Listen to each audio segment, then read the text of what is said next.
ਸਤਿ ਸ਼੍ਰੀ ਅਕਾਲ ਜੀ। ਮੈਂ ਮਨਜੋਤ ਸਿੰਘ। ਮੈਂ ਸਰਕਾਰੀ ਸੀਨੀਅਰ ਸੈਕੰਡਰੀ ਸਕੂਲ ਪਵਰੀ, ਜ਼ਿਲ੍ਹਾ ਪਟਿਆਲਾ ਦੇ ਵਿੱਚ ਬਤੌਰ ਨਿੱਜੀ ਸੁਰੱਖਿਆ ਦਾ ਵੋਕੇਸ਼ਨਲ ਟ੍ਰੇਨਰ ਹਾਂ। ਨਿੱਜੀ ਸੁਰੱਖਿਆ ਜੋ ਕਿ 9ਵੀਂ ਤੋਂ 12ਵੀਂ ਤੱਕ ਪੜ੍ਹਾਈ ਜਾਂਦੀ ਹੈ। ਇਸ ਦੇ ਵਿੱਚ ਇੱਕ ਵਿਦਿਆਰਥੀ ਨੂੰ 9ਵੀਂ ਤੋਂ 12ਵੀਂ ਤੱਕ ਇਹ ਪੜ੍ਹਾਇਆ ਜਾਂਦਾ ਹੈ ਕਿ ਉਹ ਆਪ ਦੀ ਸੁਰੱਖਿਆ ਅਤੇ ਦੂਜੇ ਦੀ ਸੁਰੱਖਿਆ ਕਿਵੇਂ ਕੀਤੀ ਜਾ ਸਕਦੀ ਹੈ ਅਤੇ ਇਸ ਤੋਂ ਬਿਨਾਂ ਇੱਕ ਆਮ ਸੁਰੱਖਿਆ ਗਾਰਡ ਦੀਆਂ ਕੀ ਮਹੱਤਤਾ ਅਤੇ ਕੀ ਵਿਸ਼ੇਸ਼ਤਾਵਾਂ ਅਤੇ ਕੀ ਡਿਊਟੀਆਂ ਹੁੰਦੀਆਂ ਹਨ, ਇਹ ਸਭ ਕੁਛ 9ਵੀਂ ਤੋਂ 12ਵੀਂ ਦੇ ਦਰਮਿਆਨ ਸਭ ਕੁਛ ਸਿਖਾਇਆ ਜਾਂਦਾ ਹੈ। ਇਸ ਦੇ ਨਾਲ ਹੀ ਵਿਦਿਆਰਥੀਆਂ ਨੂੰ ਡਰਿੱਲ ਅਤੇ ਹੋਰ ਪ੍ਰੈਕਟੀਕਲ ਨੌਲੇਜ ਬਾਰੇ ਵੀ ਦੱਸਿਆ ਜਾਂਦਾ ਹੈ ਜੋ ਕਿ ਸੁਰੱਖਿਆ ਉਪਕਰਨਾਂ ਵਜੋਂ ਵਰਤੀਆਂ ਜਾਂਦੀਆਂ ਹਨ। ਆਓ ਹੁਣ ਆਪਾਂ ਇੱਕ 9ਵੀਂ ਕਲਾਸ ਦੇ ਵਿਸ਼ੇ ਉੱਪਰ ਗੱਲ ਕਰ ਲਈਏ। ਅਸਲਾ ਅਤੇ ਸੁਧਰੀ ਵਿਸਫੋਟਕ ਉਪਕਰਨ ਦੀ ਜਾਣਕਾਰੀ। ਅਸਲੇ ਨੂੰ ਆਪਾਂ ਦੂਜੇ ਰੂਪ ਵਿੱਚ ਹਥਿਆਰ ਵੀ ਕਹਿ ਸਕਦੇ ਹਾਂ, ਜਿਸ ਦੀ ਵਰਤੋਂ ਕਿਸੇ ਨੂੰ ਜਾਨ ਮਾਲ ਦੇ ਨੁਕਸਾਨ ਵਜੋਂ ਵਰਤਿਆ ਜਾਂਦਾ ਹੈ। ਇਹ ਸਿਰਫ ਇਕੱਲੇ ਮੁਜਰਮਾਂ ਜਾਂ ਜ਼ੁਲਮ ਕਰਨੇ ਵਾਲੇ ਵੱਲੋਂ ਨਹੀਂ ਵਰਤਿਆ ਜਾਂਦਾ, ਬਲਕਿ ਇਹ ਸੁਰੱਖਿਆ ਗਾਰਡ ਦੁਆਰਾ, ਪੁਲਿਸ ਦੁਆਰਾ, ਫੌਜੀਆਂ ਅਤੇ ਹਰ ਡਿਫੈਂਸ ਦੁਆਰਾ ਵਰਤਿਆ ਜਾਂਦਾ ਹੈ। ਉਹ ਆਪਣੀ ਸੁਰੱਖਿਆ ਅਤੇ ਆਪਣੇ ਦੇਸ਼ ਜਾਂ ਆਪਣੀ ਸੁਸਾਇਟੀ ਦੀ ਸੁਰੱਖਿਆ ਲਈ ਵਰਤਿਆ ਜਾ ਸਕਦਾ ਹੈ। ਸੁਧਰੀ ਵਿਸਫੋਟਕ ਉਪਕਰਨ ਤੋਂ ਭਾਵ ਹੈ ਕਿ ਕੋਈ ਅਜਿਹੀ ਵਸਤੂ ਬਣਾਉਣੀ ਜੋ ਕਿ ਧਮਾਕਾ ਕਰੇ, ਜਿਸ ਨੂੰ ਅਸੀਂ ਬੰਬ ਵੀ ਕਹਿ ਸਕਦੇ ਹਾਂ, ਜੋ ਵਿਸਫੋਟ ਹੋਣ ਤੋਂ ਬਾਅਦ ਆਲੇ ਦੁਆਲੇ ਹਰ ਚੀਜ਼ ਨੂੰ ਅੱਗ ਲੱਗ ਜਾਵੇ ਜਾਂ ਜਾਨਾਂ ਦਾ ਵੀ ਨੁਕਸਾਨ ਹੋ ਜਾਂਦਾ ਹੈ, ਜਿਸ ਨਾਲ ਵਿਅਕਤੀਆਂ ਦੀ ਮੌਤ ਵੀ ਹੋ ਜਾਂਦੀ ਹੈ। ਆਓ ਹੁਣ ਇਸ ਟੌਪਿਕ ਵਿੱਚ ਇਸ ਸਭ ਬਾਰੇ ਜਾਣਕਾਰੀ ਲੈਂਦੇ ਹਾਂ ਕਿ ਹਥਿਆਰ ਦੀ ਵਰਤੋਂ ਅਤੇ ਇਸ ਦੇ ਕੰਮ ਅਤੇ ਸੁਧਰੀ ਵਿਸਫੋਟ ਜਾਂ ਬੰਬ ਨੂੰ ਕਿੱਥੇ ਅਸੀਂ ਦੇਖਦੇ ਹਾਂ ਜਾਂ ਇਸ ਦੀ ਵਰਤੋਂ ਕਿਉਂ ਕੀਤੀ ਜਾਂਦੀ ਹੈ, ਇਸ ਦੇ ਬਚਾਓ, ਸਭ ਕੁਛ ਜਾਣਕਾਰੀ ਇਸ ਦੇ ਦੁਆਰਾ ਲਈ ਜਾ ਸਕਦੀ ਹੈ। ਇਸ ਦੇ ਵਿੱਚ ਹੈ ਹਥਿਆਰ। ਹਥਿਆਰ ਤੋਂ ਭਾਵ ਹੈ ਕਿ ਜਿਸ ਦੀ ਵਰਤੋਂ ਸਿਰਫ ਸੁਰੱਖਿਆ ਗਾਰਡ ਵੱਲੋਂ ਸੁਰੱਖਿਆ ਕਰਨ ਲਈ ਨਹੀਂ ਕੀਤੀ ਜਾ ਸਕਦੀ, ਬਲਕਿ ਕੋਈ ਸ਼ਰਾਰਤੀ ਵਿਅਕਤੀ ਜਾਂ ਕੋਈ ਚੋਰ ਜਾਂ ਕਿਸੇ ਵੀ ਕਿਸਮ ਦਾ ਨੁਕਸਾਨ ਪਹੁੰਚਾਉਣ ਵਾਲਾ ਵਿਅਕਤੀ ਇਸ ਦੀ ਵਰਤੋਂ ਨੁਕਸਾਨ ਕਰਨ ਦੇ ਲਈ ਵੀ ਵਰਤ ਸਕਦਾ ਹੈ। ਇੱਕ ਸੁਰੱਖਿਆ ਗਾਰਡ ਨੂੰ ਇਸ ਲਈ ਸਵੈ ਰੱਖਿਆ ਦੀ ਸਿਖਲਾਈ ਦਿੱਤੀ ਜਾਣੀ ਚਾਹੀਦੀ ਹੈ ਅਤੇ ਕਿਸੇ ਸਥਿਤੀ ਦਾ ਅਹੁਦਾ ਸੰਭਾਲਣ ਲਈ ਇਸ ਪ੍ਰਤੀ ਸੁਚੇਤ ਹੋਣਾ ਜ਼ਰੂਰੀ ਹੈ, ਕਿਉਂਕਿ ਸੁਰੱਖਿਆ ਗਾਰਡ ਨੂੰ ਜਦੋਂ ਆਪਣੀ ਡਿਊਟੀ ਦੌਰਾਨ ਕਿਸੇ ਵੀ ਵਿਅਕਤੀ 'ਤੇ ਸ਼ੱਕ ਹੁੰਦਾ ਹੈ ਕਿ ਉਸ ਕੋਲ ਕਿਸੇ ਕਿਸਮ ਦੀ ਹਥਿਆਰ ਜਾਂ ਵਿਸਫੋਟਕ ਚੀਜ਼ ਪਾਈ ਹੋ ਸਕਦੀ ਹੈ, ਉਸ ਦੀ ਪਛਾਣ ਸੁਰੱਖਿਆ ਗਾਰਡ ਨੂੰ ਹੋਣੀ ਚਾਹੀਦੀ ਹੈ। ਇਸ ਦੇ ਲਈ ਉਸ ਨੂੰ ਪੁਲਿਸ ਨੂੰ ਤੁਰੰਤ ਜਾਣਕਾਰੀ ਦੇਣੀ ਚਾਹੀਦੀ ਹੈ, ਬਲਕਿ ਉਸ ਦਾ ਮੁਕਾਬਲਾ ਕਰਨ ਨਾਲੋਂ ਪੁਲਿਸ ਨੂੰ ਜਾਣਕਾਰੀ ਪਹਿਲ ਦੇ ਆਧਾਰ ਦੇ ਉੱਪਰ ਦੇਣੀ ਚਾਹੀਦੀ ਹੈ। ਹੁਣ ਆਪਾਂ ਗੱਲ ਕਰ ਲਈਏ ਹਥਿਆਰ ਦੇ ਬਾਰੇ। ਹਥਿਆਰ ਕਿਸੇ ਵੀ ਉਪਕਰਨ ਦਾ ਹਵਾਲਾ ਦਿੰਦਾ ਹੈ ਜਿਸ ਦੀ ਵਰਤੋਂ ਜੀਵਨ ਜਾਂ ਢਾਂਚਿਆਂ ਨੂੰ ਨੁਕਸਾਨ ਪਹੁੰਚਾਉਣ ਦੇ ਇਰਾਦੇ ਨਾਲ ਕੀਤੀ ਜਾਂਦੀ ਹੈ। ਭਾਰਤ ਦਾ ਕੋਈ ਵੀ ਨਾਗਰਿਕ ਬੰਦੂਕ ਜਾਂ ਹਥਿਆਰ ਦਾ ਮਾਲਿਕ ਬਣ ਸਕਦਾ ਹੈ, ਪਰ ਉਸ ਦੇ ਲਈ ਸਰਕਾਰ ਦੁਆਰਾ ਪ੍ਰਮਾਣਿਤ ਇੱਕ ਲਾਇਸੈਂਸ, ਜੋ ਕਿ ਸਰਕਾਰ ਦੀਆਂ ਸ਼ਰਤਾਂ ਅਤੇ ਹਦਾਇਤਾਂ ਦੇ ਅਨੁਸਾਰ ਬਣਾਇਆ ਜਾਂਦਾ ਹੈ ਕਿ ਉਹ ਉਸ ਵਿਅਕਤੀ 'ਤੇ ਢੁਕਵਾਂ ਹੈ ਜਾਂ ਉਹ ਵਿਅਕਤੀ ਹਥਿਆਰ ਰੱਖਣ ਦੇ ਕਾਬਿਲ ਹੈ ਜਾਂ ਯੋਗ ਹੈ, ਉਸ ਦੇ ਬਾਅਦ ਹੀ ਵੈਰੀਫਿਕੇਸ਼ਨ ਕਰਨ ਤੋਂ ਬਾਅਦ ਇਹ ਅਸਲਾ ਲਾਇਸੈਂਸ ਬਣਾਇਆ ਜਾਂਦਾ ਹੈ। ਇਹ ਐਕਟ 1959 ਦੇ ਅਧੀਨ ਆਉਂਦਾ ਹੈ। ਆਓ ਹੁਣ ਅੱਗੇ ਗੱਲ ਕਰੀਏ IED ਇੰਪਰੋਵਾਈਜ਼ਡ ਐਕਸਪਲੋਸਿਵ ਡਿਵਾਈਸ। ਇਹ IED ਇੱਕ ਵਿਸਫੋਟਕ ਯੰਤਰ ਹੈ ਜਿਸ ਵਿੱਚ IED ਨੂੰ ਇਕੱਠਾ ਕਰਨ ਲਈ ਗੈਰ ਰਵਾਇਤੀ ਢੰਗ ਅਪਣਾਏ ਜਾਂਦੇ ਹਨ ਜੋ ਕਿ ਅਪਰਾਧਕ ਇਰਾਦੇ ਨਾਲ ਲਗਾਏ ਜਾਂਦੇ ਹਨ। IED ਧਮਾਕੇ ਦਾ ਪ੍ਰਭਾਵ ਅਣਹੋਣੀ ਹੈ।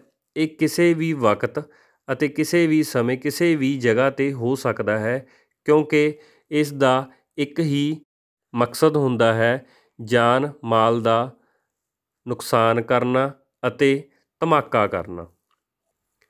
ਇਸ ਦਾ ਪ੍ਰਭਾਵ ਹਰ ਕੇਸ ਵਿੱਚ ਅਲੱਗ-ਅਲੱਗ ਹੁੰਦਾ ਹੈ ਜਿਵੇਂ ਕਿ ਇਸ ਦੇ ਭਾਗ ਜੋ ਕਿ ਅਲੱਗ-ਅਲੱਗ ਹੁੰਦੇ ਹਨ, ਵਿਸਫੋਟਕ ਦੀ ਗੁਣਵੱਤਾ ਕਿ ਇਸ ਦਾ ਵਿਸਫੋਟ ਜਾਂ ਇਸ ਦੀ ਮਾਰ ਕਿੰਨੀ ਦੂਰ ਤੱਕ ਹੈ, ਕੇਸਿੰਗ ਤੋਂ ਭਾਵ ਹੈ ਕਿ ਇਸ ਨੂੰ ਬੰਨ੍ਹਿਆ ਜਾਂ ਕਿਸ ਵਿੱਚ ਰੱਖਿਆ ਜਾਂਦਾ ਹੈ।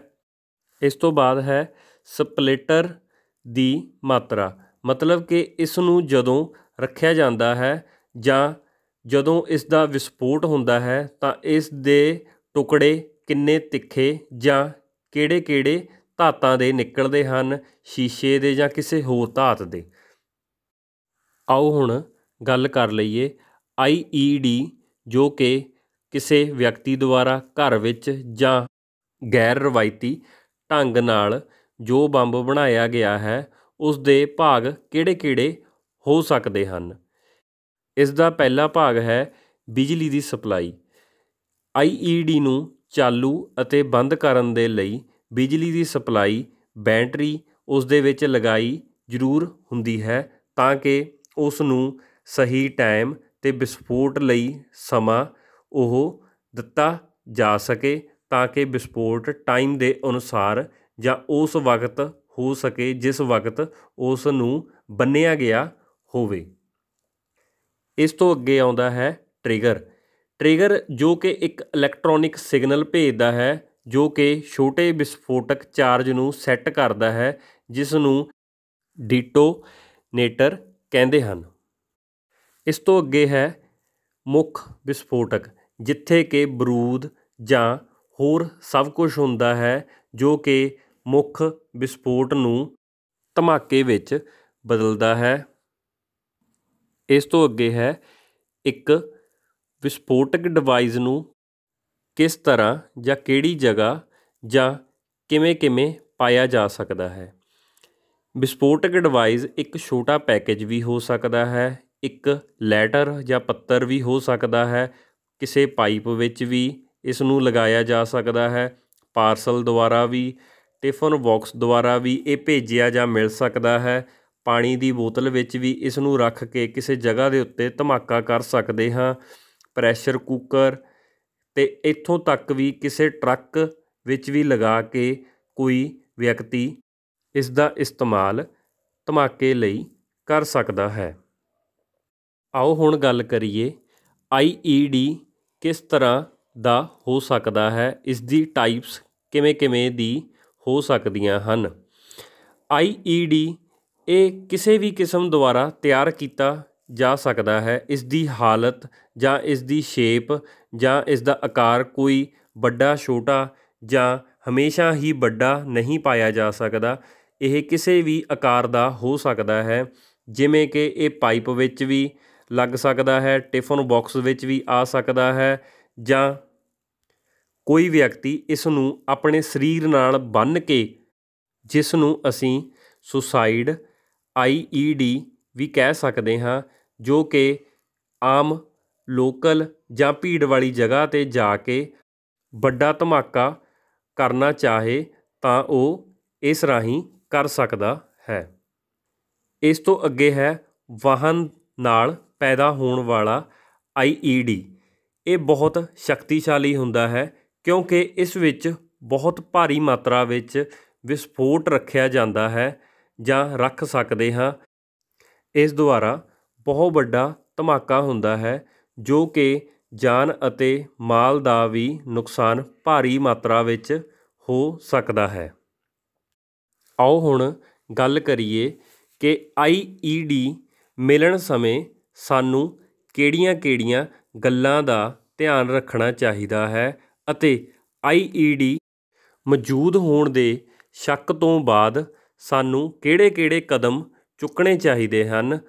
ਜਿਵੇਂ ਕਿ ਪਹਿਲਾ ਹੈ ਰਿਪੋਰਟਿੰਗ।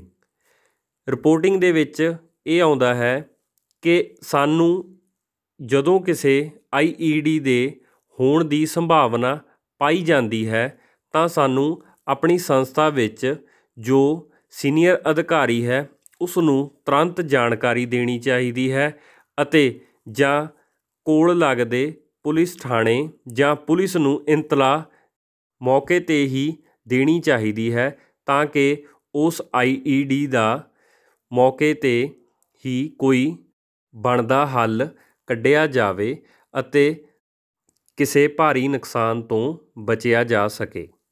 ਇਸ ਤੋਂ ਅੱਗੇ ਹੈ ਤੁਰੰਤ ਨਿਕਾਸੀ। ਇਸ ਵਿੱਚ ਕਿਸੇ IED ਦੇ ਪਤਾ ਲੱਗਣ ਤੋਂ ਬਾਅਦ ਸਾਨੂੰ ਉਹ ਖੇਤਰ ਤੁਰੰਤ ਖਾਲੀ ਕਰਵਾ ਦੇਣਾ ਚਾਹੀਦਾ ਹੈ, ਬਲਕਿ ਉਸ ਦੇ ਆਲੇ ਦੁਆਲੇ ਰਹਿੰਦੇ ਲੋਕਾਂ ਨੂੰ ਜਾਂ ਨੇੜੇ ਤੇੜੇ ਜਿੰਨੇ ਵੀ ਟ੍ਰੈਫਿਕ ਜਾਂ ਹੋਰ ਜਾਨਵਰਾਂ ਨੂੰ ਵੀ ਉਸ ਜਗ੍ਹਾ ਤੋਂ ਦੂਰ ਕਰ ਲੈਣਾ ਚਾਹੀਦਾ ਹੈ। ਆਓ ਹੁਣ ਗੱਲ ਕਰ ਲਈਏ ਕਿ IED ਨੂੰ ਅਸੀਂ ਕਿਵੇਂ ਪਹਿਚਾਣ ਸਕਦੇ ਹਾਂ।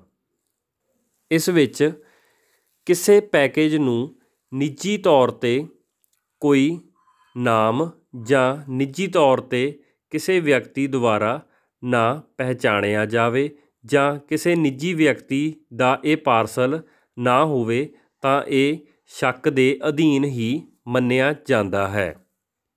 ਇਸ ਤੋਂ ਬਾਅਦ ਆਉਂਦਾ ਹੈ ਕਿ ਕਿਸੇ ਪੈਕੇਜ ਦੇ ਉੱਪਰ ਕੋਈ ਨਾਮ ਗਲਤ ਹੋਵੇ ਜਾਂ ਐਡਰੈਸ ਗਲਤ ਹੋਵੇ।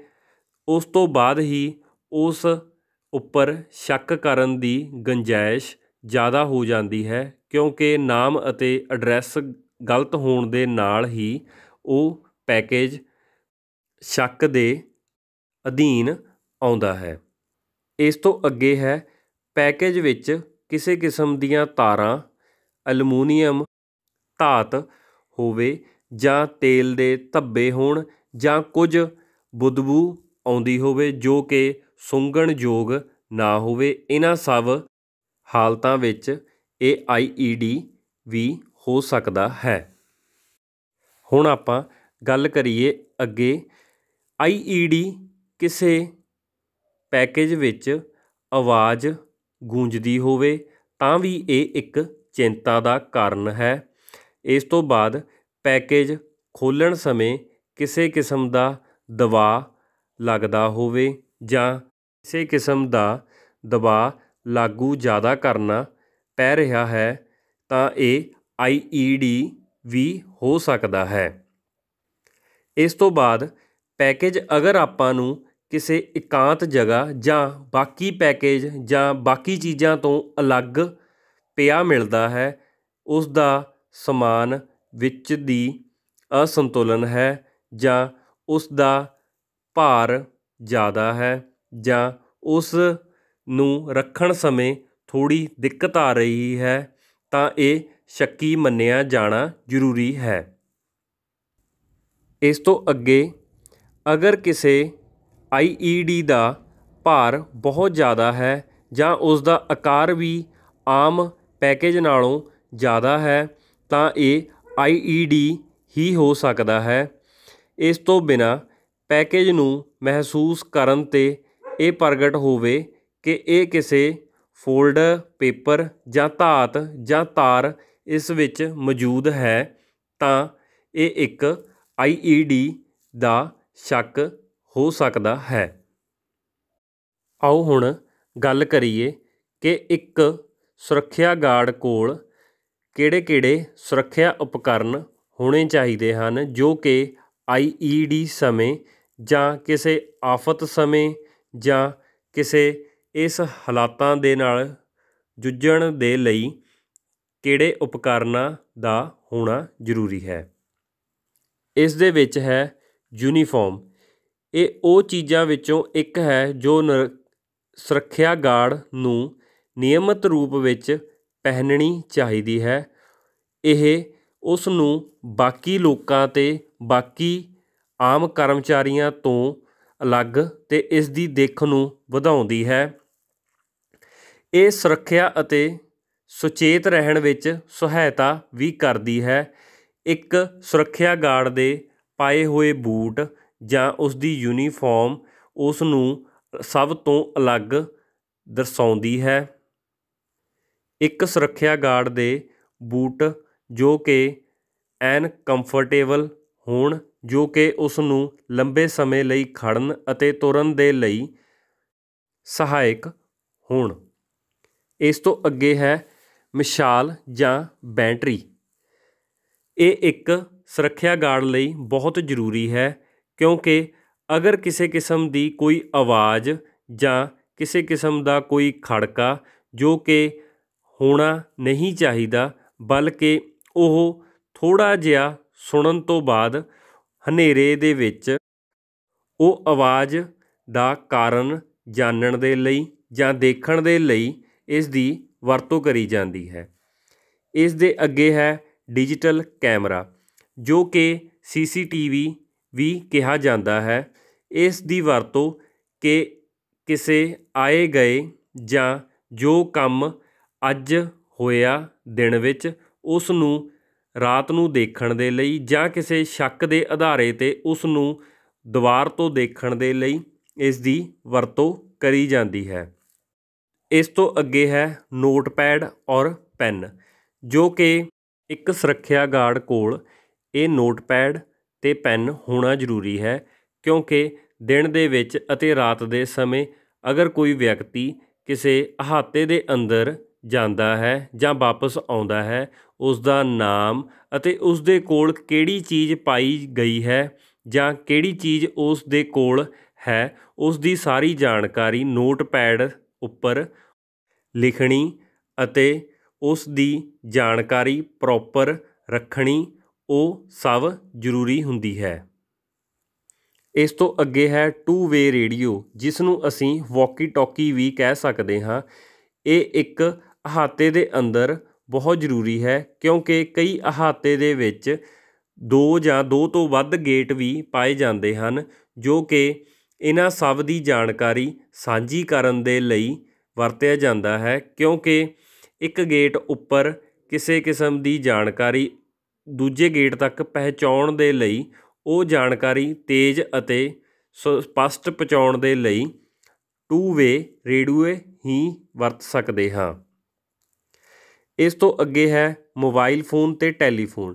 ਟੈਲੀਫੋਨ ਅਤੇ ਮੋਬਾਈਲ ਫੋਨ ਅੱਜ ਦੇ ਸਮੇਂ ਦੇ ਵਿੱਚ ਸਭ ਤੋਂ ਜ਼ਿਆਦਾ ਵਰਤੇ ਜਾਣ ਵਾਲੇ ਉਪਕਰਨ ਹਨ, ਜੋ ਕਿ ਕਿਸੇ ਕਰਮਚਾਰੀ ਦੇ ਨਾਲ ਗੱਲ ਕਰਨ ਦੇ ਲਈ ਜਾਂ ਕਿਸੇ ਕਰਮਚਾਰੀ ਤੋਂ ਜਾਣਕਾਰੀ ਪ੍ਰਾਪਤ ਕਰਨ ਦੇ ਲਈ, ਜਿਵੇਂ ਕਿ ਕੋਈ ਵਿਅਕਤੀ ਗੇਟ ਉੱਪਰ ਆਉਂਦਾ ਹੈ, ਉਸ ਕਰਮਚਾਰੀ ਤੋਂ ਪਹਿਲਾਂ ਸਪਸ਼ਟ ਕੀਤਾ ਜਾਂਦਾ ਹੈ ਕਿ ਉਹ ਕਰਮਚਾਰੀ ਉਸ ਨੂੰ ਮਿਲਣਾ ਚਾਹੁੰਦਾ ਹੈ ਜਾਂ ਨਹੀਂ ਚਾਹੁੰਦਾ ਹੈ।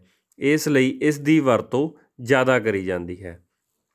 ਇਸ ਤੋਂ ਅੱਗੇ ਹੈ security guard baton, security guard ਦੀ ਲਾਠੀ। ਇਸ ਦੀ ਵਰਤੋਂ ਕਿਸੇ ਡਰਾਈਵਰ ਦਾ ਧਿਆਨ ਖਿੱਚਣ ਦੇ ਲਈ ਵਰਤੀ ਜਾਂਦੀ ਹੈ। ਇਹ ਲਾਲ ਹਰੀ ਬੱਤੀਆਂ ਵਾਂਗ ਚਮਕਦੀ ਹੈ ਅਤੇ ਇਹ ਟ੍ਰੈਫਿਕ ਦੀ ਲਾਈਟਾਂ ਵਜੋਂ ਵੀ ਵਰਤੋਂ ਕਰ ਸਕਦੇ ਹਾਂ। ਇੱਕ ਸਿਕਿਉਰਿਟੀ ਗਾਰਡ ਇਸ ਡੰਡੇ ਦੀ ਵਰਤੋਂ ਟ੍ਰੈਫਿਕ ਨੂੰ ਨਿਯੰਤਰਨ ਕਰਨ ਦੇ ਲਈ ਵਰਤਦਾ ਹੈ। ਆਓ ਹੁਣ ਗੱਲ ਕਰੀਏ ਸੁਰੱਖਿਆ ਅਤੇ ਐਮਰਜੈਂਸੀ ਸਿਸਟਮ।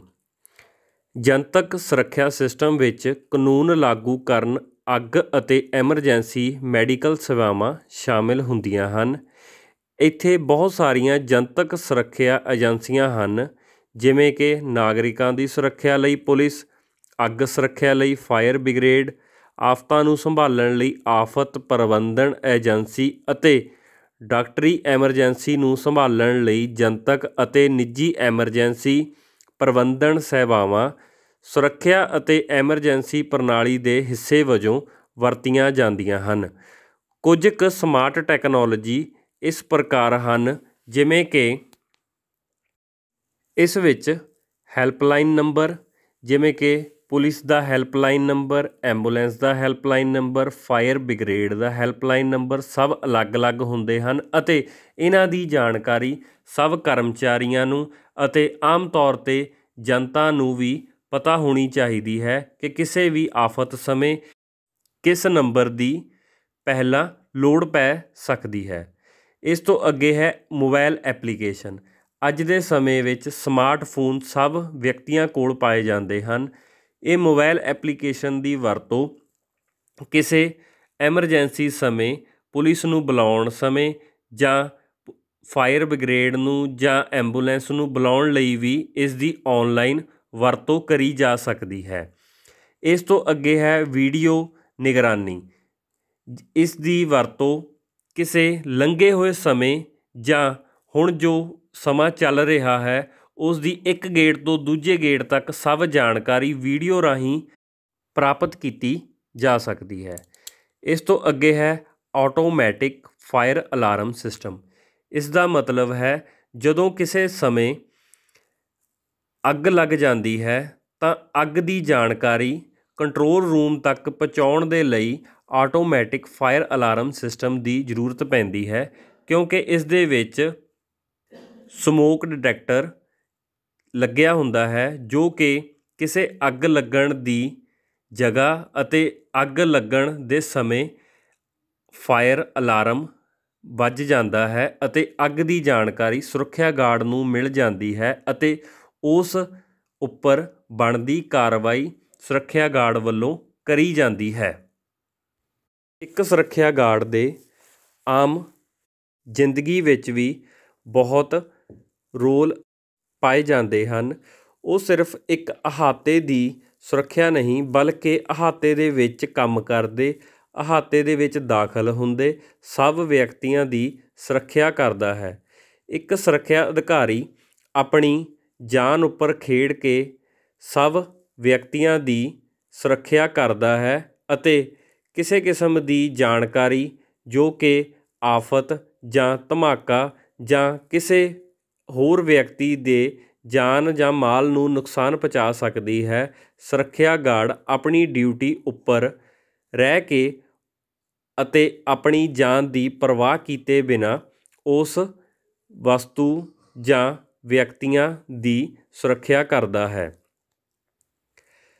ਅੰਤ ਵਿੱਚ ਮੈਂ ਇਹੀ ਕਹਾਂਗਾ ਕਿ ਅਸੀਂ ਆਪਣੀ ਆਮ ਜ਼ਿੰਦਗੀ ਵਿੱਚ ਕੁਝ ਨਾ ਕੁਝ ਕਰਦੇ ਰਹਿੰਦੇ ਹਾਂ ਅਤੇ ਸਾਨੂੰ ਆਪਣੇ ਆਲੇ ਦੁਆਲੇ ਕੀ ਚੱਲ ਰਿਹਾ ਹੈ ਉਸ ਦੀ ਵੀ ਜਾਣਕਾਰੀ ਹੋਣੀ ਚਾਹੀਦੀ ਹੈ ਅਤੇ ਆਲੇ ਦੁਆਲੇ ਕੁਛ ਗਲਤ ਤਾਂ ਨਹੀਂ ਹੋ ਰਿਹਾ ਜਾਂ ਕੁਛ ਗਲਤ ਚੱਲ ਰਿਹਾ ਹੈ ਉਸ ਦੀ ਵੀ ਜਾਣਕਾਰੀ ਹੋਣੀ ਚਾਹੀਦੀ ਹੈ ਅਤੇ ਕਿਸੇ ਕਿਸਮ ਦੀ ਜਾਣਕਾਰੀ ਗਲਤ ਹੋਣ ਦੀ ਮਿਲਦੀ ਹੈ ਤਾਂ ਉਸ ਦੀ ਸੂਚਨਾ ਪੁਲਿਸ ਨੂੰ ਜਾਂ ਸੁਰੱਖਿਆ ਕਰਮਚਾਰੀ ਨੂੰ ਦੇਣੀ ਚਾਹੀਦੀ ਹੈ ਤਾਂ ਕਿ ਵੱਡੇ ਤੋਂ ਵੱਡੇ ਨੁਕਸਾਨ ਹੋਣ ਤੋਂ ਬਚਿਆ ਜਾ ਸਕੇ। ਧੰਨਵਾਦ।